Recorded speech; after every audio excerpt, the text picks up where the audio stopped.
رسوله الكريم أما بعد فأعوذ بالله من الشيطان الرجيم بسم الله الرحمن الرحيم يا أيها الذين آمنوا اتقوا الله وكونوا مع الصادقين آمنت بالله صدق الله العظيم إن الله وملائكته يصلون على النبي يا أيها الذين آمنوا صلوا عليه وسلموا تسليما اللهم صل على سيدنا ومولانا محمد النبي الأمي وآله وبارك وسلم عليه الصلاة والسلام عليك يا سيدي يا رسول الله وعلى آلك وأصحابك يا خاتم النبيين حمد و صلاة کے بعد نہایت قابل احترام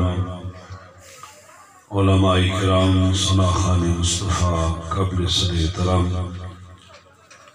بزرگوں بھائیوں دوستوں عزیزوں حاضرین و سامعین السلام علیکم ورحمۃ اللہ وبرکاتہ۔ آج کی یہ خوبصورت محفل ہمارے بزرگوں کے ساتھی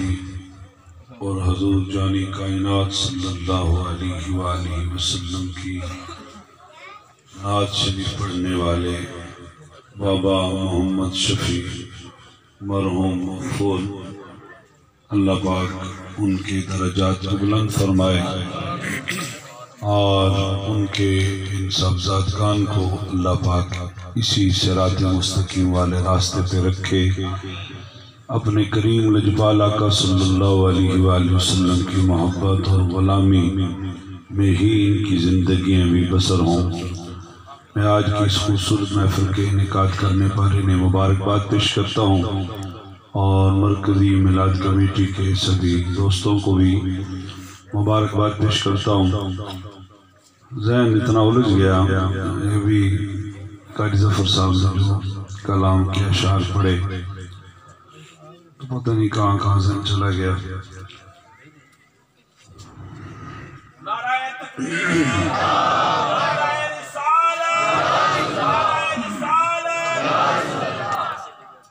مرحوم مغفور بابا شفیع بڑا وفادار آدمی، اور خود کئی مرتبہ انہوں نے مجھے اپنا یہ تذکرہ اپنا یہ ذکر سنایا حضور قبلہ بابا جی کے ساتھ ملاقات کا، کیونکہ اکثر وہ میرے ساتھ بھی سفر میں اب گاڑی تو نہیں چلاتے تھے لیکن وہ بزرگوں والا جو سلسلہ تھا نا وہ نبھاتے تھے۔ راستے میں گال گاپ جناب باتیں شاتیں تذکرے بزرگوں کے اپنے کئی جگہ جانے کے سفر کے حالات واقعات ہو ساتھ بیٹھے رہتے تھے، رونق لگی رہتی تھی، میں گاڑی چلاتا رہتا تھا۔ تو وہ کہتے ہیں کہ جب میں پہلی ملاقات تھی بابا جی کی،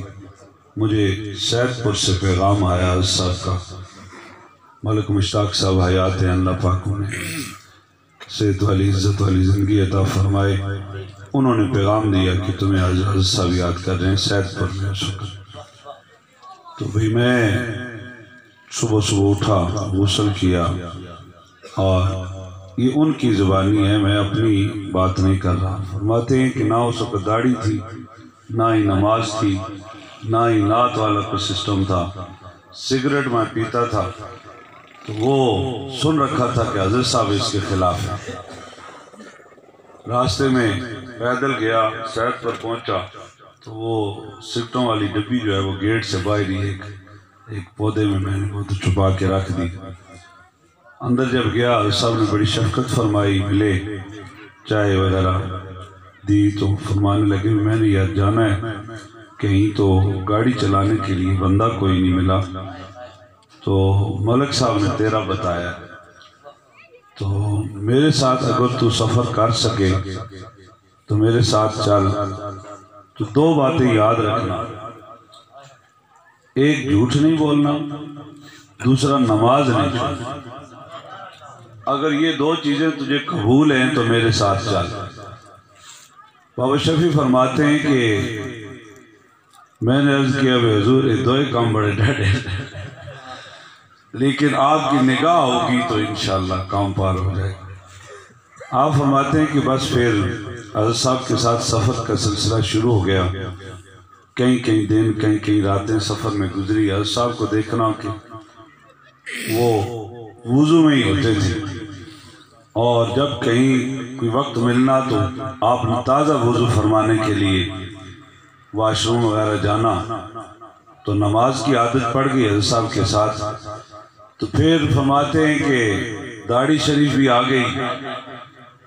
تو حضرت صاحب کے ساتھ محفلوں میں جانے کا سلسلہ ہی ہوتا تھا، تو وہاں نعت شریف سننی تو ذوق پیدا ہوا۔ تو ایک دن گاڑی میں حضرت صاحب نے فرمایا کہ استاد جی فرمایا کرتے تھے حضرت صاحب، استاد جی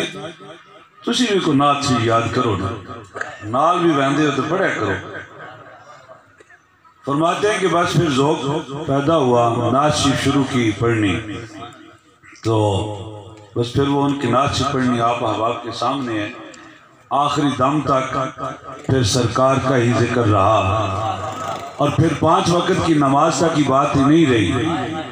بلکہ بابا شفیع کی زبانی ہے، وہ کہتے ہیں کہ جب میں رات کو سوتا ہوں وضو میں ہی سوتا ہوں، اور جب سحری کے وقت اٹھتا ہوں تو پھر وضو کرتا ہوں، تہجد پڑھتا ہوں، پھر 5 نمازیں فرض تک بات نہیں رہی۔ دوستو جب تک بکے نہ تھے کوئی پوچھتا نہ تھا، تو نے خرید کے انمول کر دیا، یا کسی کے بن جاؤ یا کسی کو بنا لو، جو بن بھی نہ سکا بنا بھی نہ سکا وہ کوئی بندہ نہیں ہے۔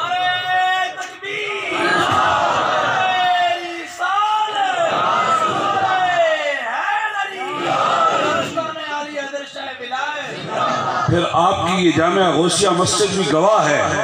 کہ رمضان المبارک میں سب سے پہلے جا کے بابا شفیع اعلان کیا کرتا تھا۔ کئی مرتبہ وہ پھر جب بینائی کا سلسلہ بھی کمزور ہو گیا، کئی مرتبہ راستے میں گرے بھی، لیکن وہ مسجد کے ساتھ جو تعلق جڑ گیا، اور جڑا کس طرح؟ وہ کسی نے کہا تھا اللہ اللہ کیے جانے سے اللہ نہ ملے، اللہ والے ہیں جو اللہ سے ملا دیتے ہیں۔ آؤ کسی اللہ کے ولی کے ساتھ نسبت قائم کر لو، اپنا تعلق جوڑ لو۔ اور یہاں ابھی یہ میرے ذہن میں ایک بات آ رہی ہے عقیدے کے حوالے سے بھی، کہ اگر بندہ سچے دل کے ساتھ اللہ کے ولی کے ساتھ نسبت قائم کر لے تو رنگ چڑھ جاتا ہے۔ تو جو رسول اللہ کے اصحاب ہیں، جو رسول اللہ کی اہل بیت ہیں، جو رسول اللہ کی ازواج مطہرات ہیں، پھر ان کی عظمتوں کا عالم کیا ہوگا؟ اگر اللہ کے کسی نیک صالح بندے کے ساتھ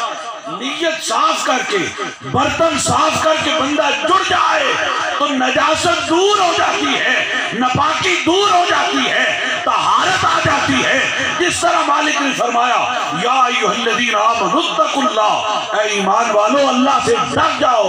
وکونوا مع الصادقین، اور سچوں کے سنگ ہو جاؤ۔ یہ بابا شفیع نے خود مجھے کئی مرتبہ اپنا یہ واقعہ سنایا کہ جب میں حضرت صاحب کی بارگاہ میں آنے جانے لگا، اس سے پہلے کچھ بھی نہیں تھا، یہ سارا جو رنگ چڑھا ہے اس اللہ کے ولی کی نسبت اور سنگت کی وجہ سے۔ سنگت بڑی چیز ہے دوستو، سنگت رکھنی ہے تو اچھوں کے ساتھ رکھو۔ اس اچھی سنگت کا آپ کو یہ فائدہ ہوگا کہ اگر باتقاضا بشری کوئی عیب ہوا، کوئی آپ میں کوئی برائی ہوئی، کوئی کمی ہوئی، تو اس اچھے سنگ کی وجہ سے وہ برائی چلی جائے گی، وہ نجاست، وہ کمی، کوتاہی، وہ عیب اچھوں کے سنگ لگنے سے دور ہو جائے گی۔ اس لیے کیونکہ آج ان کا سالانہ دن بھی ہے، تو آج انہی کی بات پڑتی ہے، انہی کی بات سے ایک سبق ہم سب کے لیے میرے سمیت، کہ پہلے حال کیا تھا، اور جب اللہ کے ولی کے ساتھ نسبت قائم ہو گئی، سنگت ہو گئی، آنا جانا ہو گیا، سفر مل گیا، سفر میں اکٹھے ہیں، آنے جانے میں اکٹھے ہیں، بیٹھنے اٹھنے میں اکٹھے ہیں، تو پھر کتنا رنگ چڑھ گیا۔ اس لیے اس رنگ کو پانے کے لیے کسی رنگ ساز کی ضرورت ہے، کسی ایسی ہستی کی ضرورت ہے کہ جس کے پاس جایا جائے، جس کے پاس بیٹھا جائے، جس سے خوشبو لی جائے، جس سے اس مالک کی بارگاہ میں جانے کا راستہ، طریقہ اور سلیقہ سیکھا جائے۔ وہ جب پھر اللہ کے مقربین بندوں کی نگاہ پڑ جاتی ہے، پھر وہ فنا نہیں رہتی، وہ بقا کی طرف آ جاتے ہیں۔ اب خانپور میں رہنے والا بچہ جانتا ہے کہ بابا شفیع حضور کی نعتیں پڑھا کرتا تھا۔ جب بھی خانپور کے اندر محفل ہوتی ہے، نعت خان محک میں آتا ہے تو بابا شفیع یاد آتا ہے یا نہیں آتا؟ یہ میلاد کی محفلوں میں ہمیں وہ بزرگ یاد آتے ہیں یا نہیں آتے؟ یہی تو رب کا وعدہ ہے، فَاذْكُرُونِی أَذْكُرْكُمْ، تم مجھے یاد کرو میں تمہارے چرچے کرواؤں گا۔ اور جو مالک کے ساتھ اور اس کے محبوب کے ساتھ وفا کر جاتا ہے، پھر دوستو وہ بے شک اس نگاہوں سے اوجھل ہو جائے، اس دنیا سے چلا جائے، اس کے تذکرے زندہ رہتے ہیں، وہ باقی رہتا ہے، اسے فنا نہیں آتی، کیونکہ وہ کام اتنے اچھے کر گیا ہے۔ اس لیے آؤ نبھانا سیکھو، وفا کرنا سیکھو، پھر ہی جا کے کچھ خیر پڑا کرتا ہے۔ اگر برتن صاف نہ کیا جائے تو صرف پھر وہ کشکول ہی رہتا ہے، وہ ساری زندگی بندہ منگتے کا منگتا ہی رہتا ہے۔ اگر کشکول صاف ہو، برتن صاف ہو،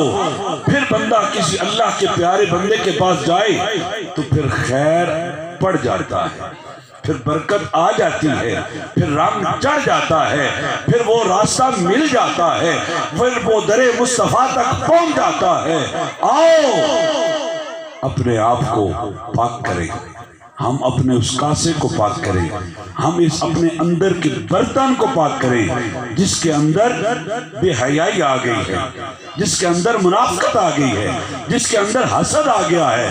کچھ بیماریاں ہیں جسم کی، کچھ بیماریاں ہیں دوستو روح کی۔ جس طرح جسم کی بیماری کے لیے ہم علاج کروانے ڈاکٹر کے پاس جاتے ہیں، اسی طرح روح کے علاج کے لیے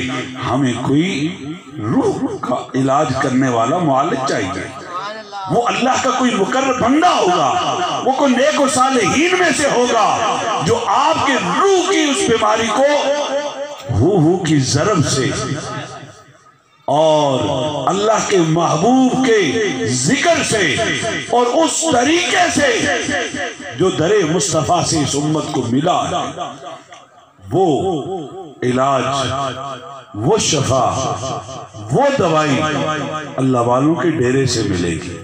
آؤ ہم اپنے آپ کو صاف کریں اور اس روح کے علاج کے لیے کسی اللہ کے پیارے کے ساتھ اپنا تعلق جوڑ لیں۔ وما توفیقی الا باللہ۔